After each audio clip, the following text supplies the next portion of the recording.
Hello everyone, I welcome you all for the today's session of Daily Current Affairs. How are you all? I hope you guys are doing well.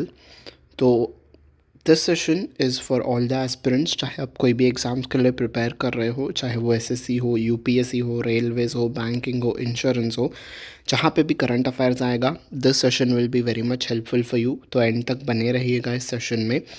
We have divided this session in few segments, जैसे important days हो गया, state news होगा. ठीक है, हमारे session में state news पे हमने बहुत ज़्यादा फोकस किया है. तो स्टेट पीसीएस के जो भी एस्पिरेंट्स हैं, आप कोई भी स्टेट पीसीएस एग्ज़ाम लिख रहे हो तो this session will be very much helpful. Then एक इंटरनेशनल न्यूज़ भी है, स्पोर्ट्स न्यूज़ है, तो कॉम्प्रिहेंसिव सा ये सेशन रहेगा. एंड तक बने रहिएगा. तो सबसे पहले हम लोग शुरुआत करते हैं कुछ इंपॉर्टेंट डेज से, जिस पे है आज बर्थ एनिवर्सरी है किनकी, उस्ताद बिस्मिल्लाह खान. ठीक है, तो ये उस्ताद बिस्मिल्लाह खान जी हैं. 21 मार्च 1916 को इनका जन्म हुआ था. 21 अगस्त 2006 को इनका देहांत हो गया था. ये जो है एक फेमस शहनाई बजाने वाले मैस्ट्रो है. ठीक है, ये जो आप इंस्ट्रूमेंट देख रहे हो जो ये बजा रहे हैं, ये शहनाई कहते हैं. ठीक है, तो ये बहुत ही वेटरन पर्सन थे शहनाई बजाने के फील्ड में. ठीक है जी, बस इम्पॉर्टेंट था ये, और इनको भारत रत्न से भी सम्मानित किया गया था. तो इट बिकम्स इम्पॉर्टेंट इनके बारे में पढ़ना. ठीक है जी.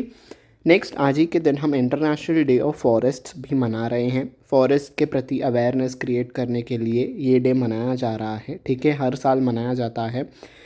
फॉरेस्ट का क्या सिग्निफिकेंस है, क्या कॉन्ट्रीब्यूशंस है हमारे लाइफ साइकिल को, जो अर्थ की लाइफ साइकिल है उसको बैलेंस करने में, जो फॉरेस्ट का इम्पोर्टेंस है उसको दिखाने के लिए ये डे जो है मनाया जाता है. ठीक है, तो इस बार की थीम है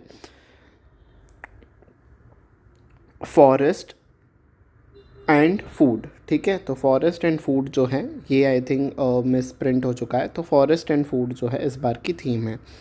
नेक्स्ट, आज ही के दिन हम वर्ल्ड पोएट्री डे भी मना रहे हैं, और हर साल 21 मार्च को ये दिन मनाया जाता है to recognise the unique ability of the poetry to capture the creative spirit of human mind. तो जो ह्यूमन माइंड का क्रिएटिव साइड है उसको सेलिब्रेट करने के लिए जो है ये पोएट्री डे मनाया जाता है. राइट, अगर आप क्रिएटिव हो तो ही आप अच्छी कविताएं, अच्छे पोएट्री लिख सकते हो. राइट, तो उसी को सेलिब्रेट करने के लिए ये डे मनाया जाता है.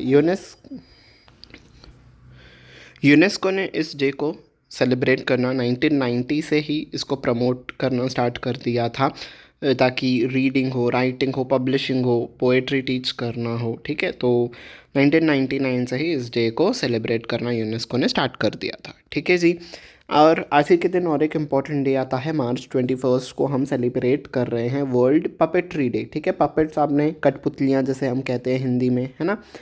तो जो पपेट के थ्रू जो मैजिक करते हैं, जो लोगों को एंटरटेन करते हैं, फ़न देते हैं, है ना, तो उस चीज़ को सेलिब्रेट करने के लिए वर्ल्ड पपेट्री डे मनाया जाता है, ताकि वो जो पपेट्स वाला जो पूरा का पूरा कला है वो कहीं विलुप्त ना हो जाए.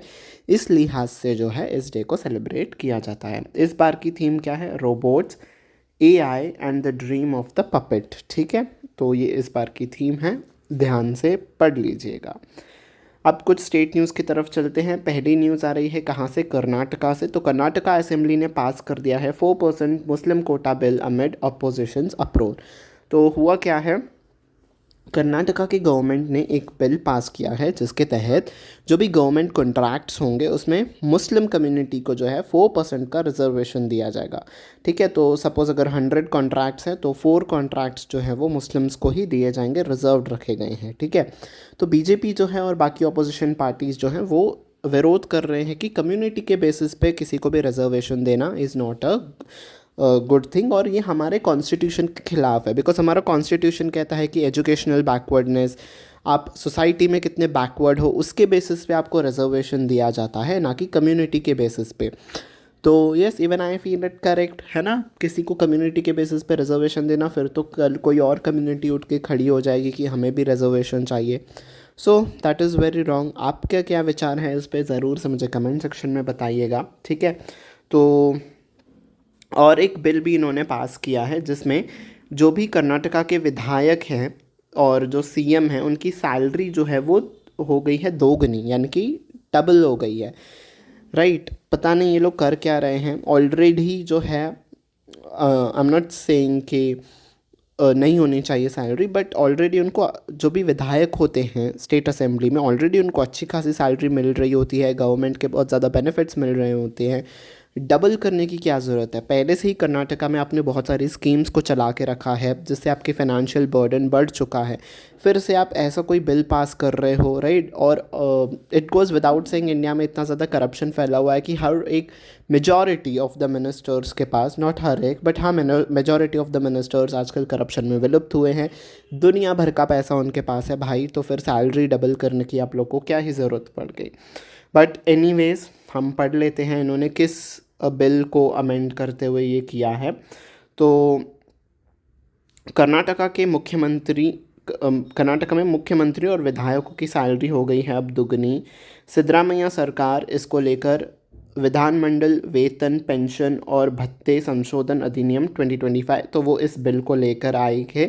ठीक है, ये जो है बिल, इस बिल से इन्होंने पास कर दिया है, जो विधानसभा में भी पास हो गया था। इसके साथ ही मुस्लिम कंट्रोवर्सी को सरकारी टेंडर में 4% आरक्षण देने वाला बिल भी विधानसभा से जो है ये पास हो गया है। ठीक है, तो इस इस एक्ट पे अधिनियम यानी कि अमेंडमेंट लाके इन्होंने सैलरी डबल कर दी है। ठीक है, नेक्स्ट असम से रिलेटेड ये न्यूज़ है। असम गवर्नमेंट ने डिसाइड किया है कि जो भी वहाँ पे शॉप्स होंगे, बिजनेस एस्टैब्लिशमेंट्स हैं, वो खुले रहेंगे 24 घंटे 3 शहरों में, गुवाहाटी, डिब्रूगढ़ और सिलचर। ठीक है, ताकि जो है अगर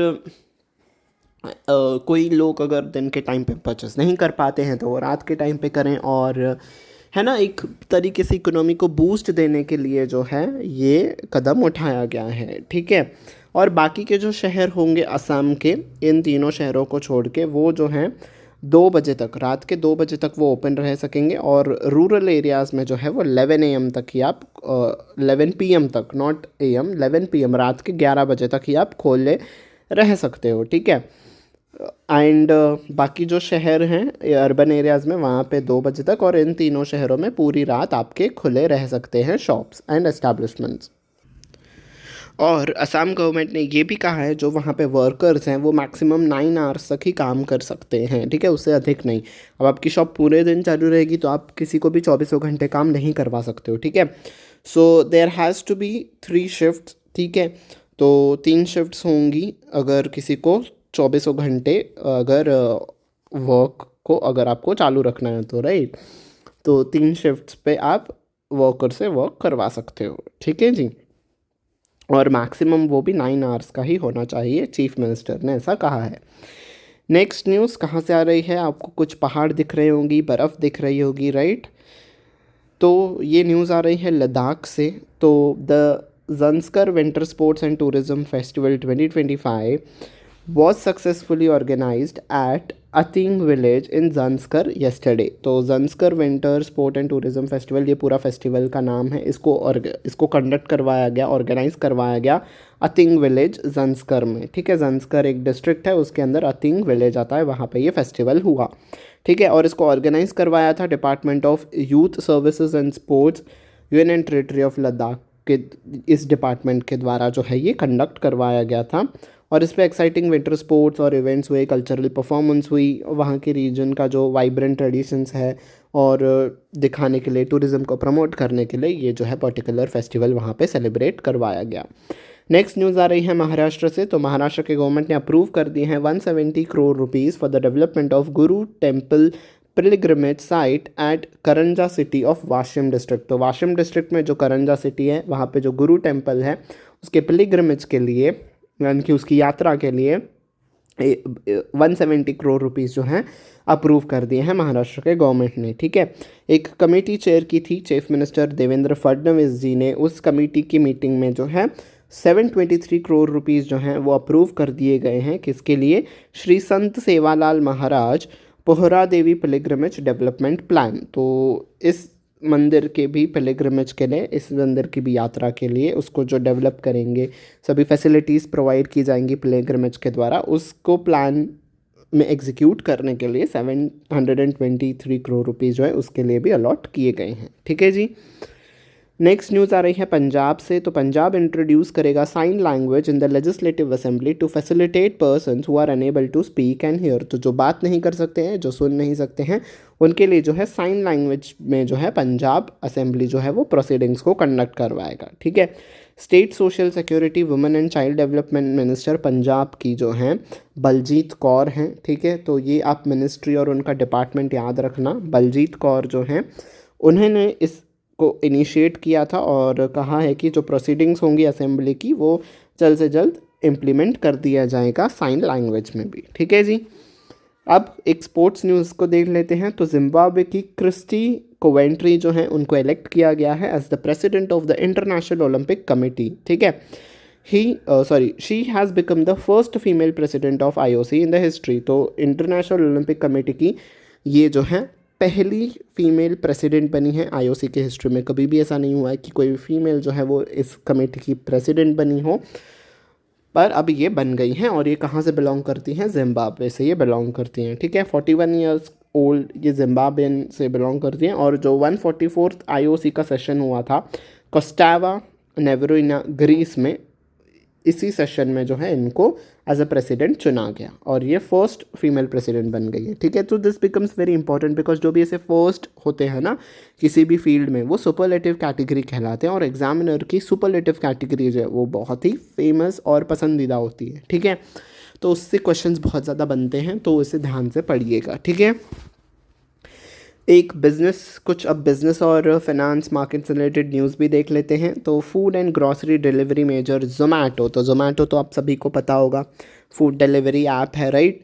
तो 20th मार्च यानी कि कल के दिन उनको मिल गया कॉरपोरेट अफेयर्स मिनिस्ट्री के द्वारा एक approval to change its name to Eternal Limited. अब जोमेटो का नाम जो बदल के वो हो जाएगा एटर्नल लिमिटेड और इसके लिए कॉरपोरेट अफेयर्स मिनिस्ट्री से इनको अप्रूवल मिल चुका है। ठीक है। और 20th मार्च से ये लागू हो जाएगा। तो the shareholders of Zomato had earlier this month approved a special resolution to rename the company's name. तो कंपनी का नेम बदलने के लिए जोमेटो की जो भी शेयर होल्डर्स हैं उन्होंने एक रेजोल्यूशन अप्रूव कर दिया था अपने मीटिंग में। फिर कॉरपोरेट अफेयर्स मिनिस्ट्री ने इनको जो है अप्रूवल दे दिया। अब जोमेटो का नेम चेंज होकर एटर्नल लिमिटेड हो गया है। ठीक है। नेक्स्ट एक यूएस फार्मास्यूटिकल कंपनी है एली लिली करके एक कंपनी है। इन्होंने एक एंटी डायबिटीज़ और ओबेसिटी ड्रग, तो एंटी डायबिटीज़ जो आपकी मधुमेह की बीमारी होती है और ओबेसिटी मोटापे के लिए जो है एक दवाई बनाई है जिसका नाम है, तो इस दवाई का नाम है मोन्जैरो। ठीक है, मोन्जैरो। तो इंडिया में इन्होंने लॉन्च की है थर्सडे के दिन। और बस यही एक न्यूज़ है कि अब ओबेसिटी और मधुमेह के लिए भी इन्होंने ड्रग लॉन्च कर दी है। ठीक है। तो कोई भी ऐसे ही इस ड्रग को मत लीजिएगा, डॉक्टर्स के प्रिस्क्रिप्शन से ही आप कोई भी दवाई ले लीजिएगा। ठीक है। ऐसे ही पढ़ के आपको कुछ भी इम्प्लीमेंट नहीं करना है। ठीक है जी। So yes, that was the last piece of news. Thank you very much कि आप मेरे साथ यहाँ तक बने रहे एंड तक। आई होप आपको ये सेशन पसंद आया हो। अगर आपको ये सेशन पसंद आया है तो लाइक बटन पे प्रेस कर दीजिएगा, शेयर करिए अपने बाकी फ्रेंड्स के साथ और कमेंट्स में बताइए आपको ये सेशन कैसा लगा। कुछ इम्प्रूवमेंट्स की ज़रूरत है तो हम वो भी इस पर इम्प्रूवमेंट्स ऐड ऑन कर देंगे। Last but not the least, subscribe button पे प्रेस करिएगा, बेल आइकन पे भी दबाइएगा ताकि आने वाले क्लासेस की नोटिफिकेशन आपको टाइम टू टाइम मिलती रहे। On this note, I take your leave. Until we meet next time, take very good care of yourself. Bye bye, everyone.